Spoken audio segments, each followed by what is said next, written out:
Dalam nama Bapa dan Putra dan Roh Kudus. Amin.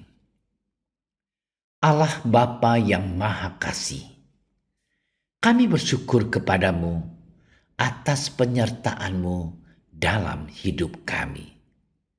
Sebentar lagi kami akan mendengarkan dan merenungkan firman-Mu. Berkatilah kami agar kami mampu memberikan hati dan pikiran kami untuk merasakan kehadiran-Mu dan sapaan-Mu lewat sabda dan renungan hari ini. Dan semoga semuanya itu menjadi petunjuk bagi kehidupan kami dan menerangi kegelapan hati kami. Demi Kristus Tuhan kami. Amin.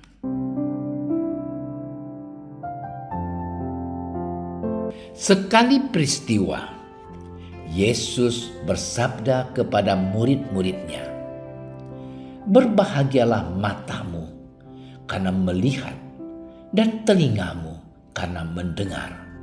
Sebab aku berkata kepadamu, sesungguhnya banyak nabi dan orang benar ingin melihat apa yang kamu lihat, tetapi tidak melihatnya, dan ingin mendengar apa yang kamu dengar, tetapi tidak mendengarnya." Demikianlah sabda Tuhan. Saudara-saudariku yang terkasih, proses beriman mirip dengan proses belajar. Di sekolah, kita belajar banyak hal yang belum kita mengerti. Ketika kita tidak mengerti suatu pelajaran, seharusnya tindakan kita adalah bertanya.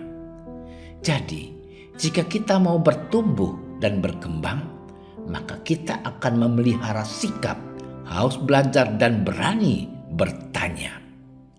Para murid tidak mengerti mengapa Yesus mengajar dengan perumpamaan. Yesus memakai perumpamaan untuk beberapa fungsi.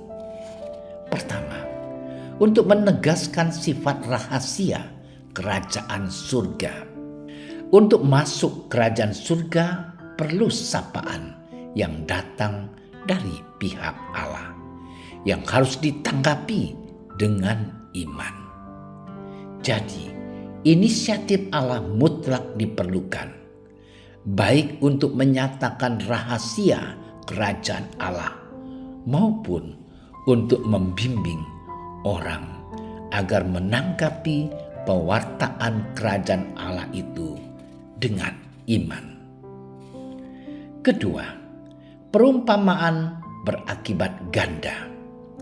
Kepada orang yang dikaruniai hati yang terbuka akan terjadi proses bertanya, mencari, beroleh tuntunan, dan aktif mengimani. Orang itu akan mengalami pertumbuhan rohani. Untuk orang yang bebal, perumpamaan akan membuat kerajaan surga semakin tertutup baginya. Bahkan membuat orang itu mengalami proses pembutaan rohani lebih lanjut.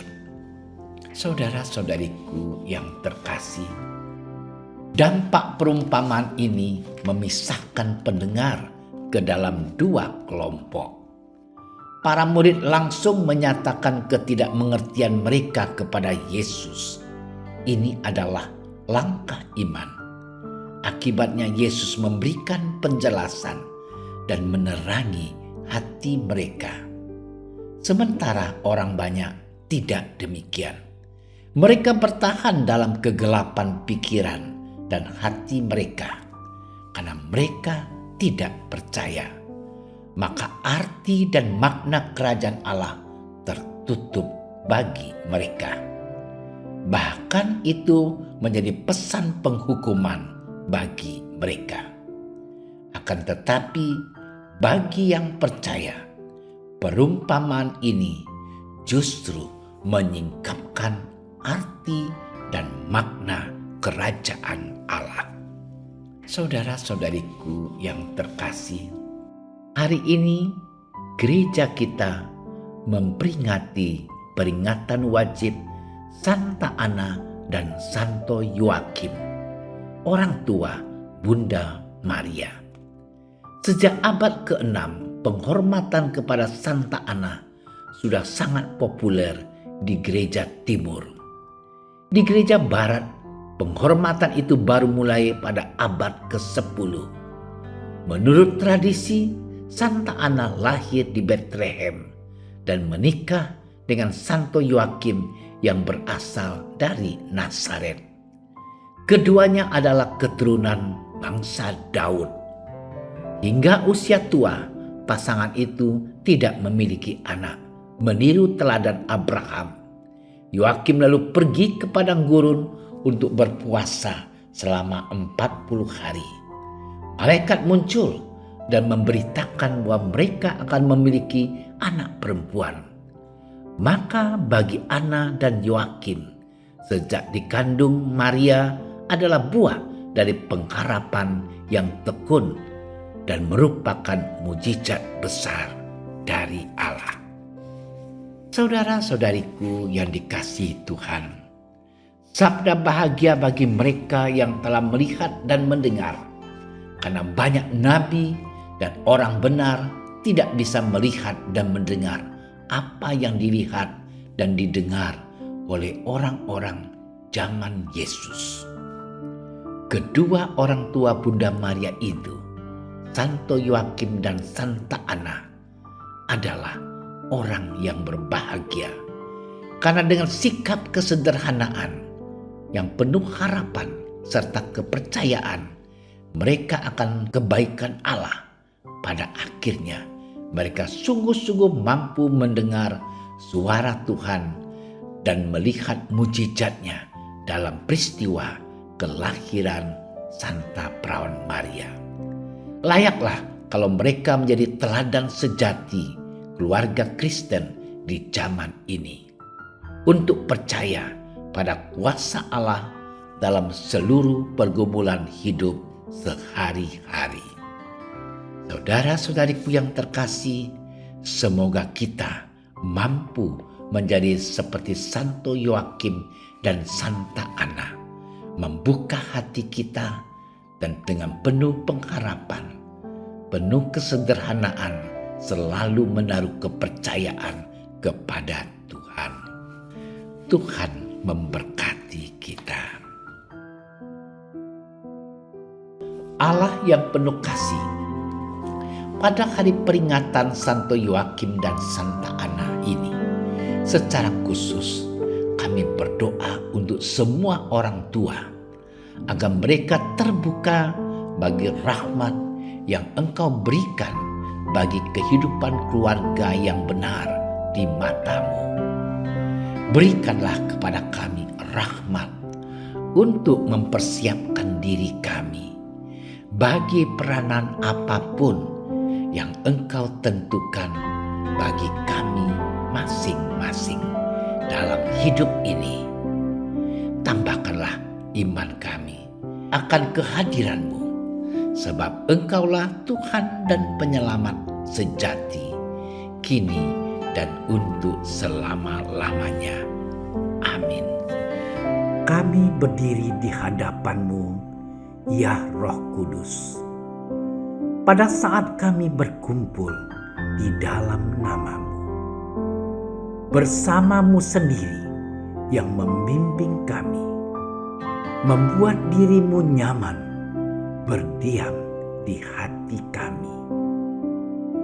Ajarilah kami jalan yang harus kami tempuh dan bagaimana kami harus mengikuti jalan itu. Kami lemah dan berdosa. Jangan biarkan kami mendukung kekacauan. Jangan biarkan kebodohan menuntun kami ke jalan yang salah.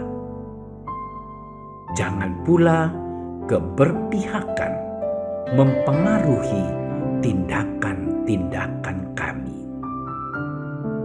Kiranya kami menemukan di dalam Engkau kesatuan kami, agar kami boleh berjalan bersama menuju kehidupan abadi dan tidak menyimpang dari jalan kebenaran dan apa yang benar.